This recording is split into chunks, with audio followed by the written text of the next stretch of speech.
लहानशा गावात राहणारी ही एक शांत, बुद्धिमान आणि संवेदनशील मुलगी होती.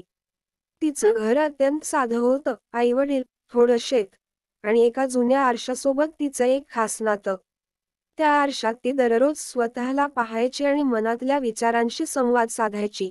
सुनयनाचं शाळेत भारी कौतुक होतं, पण तिच्या रंगामुळे, चेहऱ्याच्या साधेपणामुळे अनेकदा वर्गातले मुलं तिची खिल्ली उडवायचे.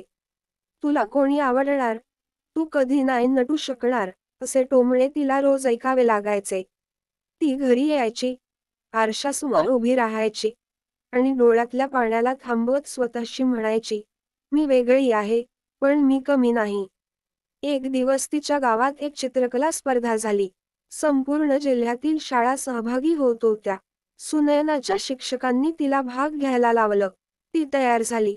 पण मनात शंका होती, लोक काय म्हणतील?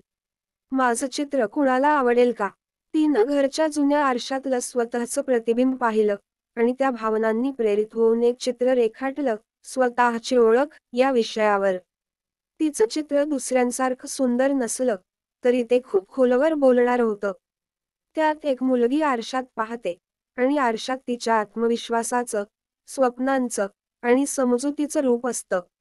स्पर्धेचा निकाल लागला आणि सर्वांना आश्चर्य वाटलं. सुनयनाचं चित्र पहिलं आलं होतं. समारंभात जज म्हणाले, या चित्रात केवळ रंग नव्हते, तर आत्म्याचा आवाज होता.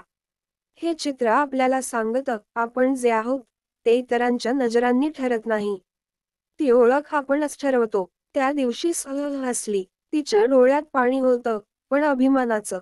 आणि त्या दिवशी तिला समजलं की, आरशात पाहताना दिसणारं प्रतिबिंब हे केवळ चेहरा नसतो, ते असतं खरं स्वतःपण. शिकवण, दुनिया आपल्याला जसं पाहते, तसं आपलं मूल्य ठरत नाही.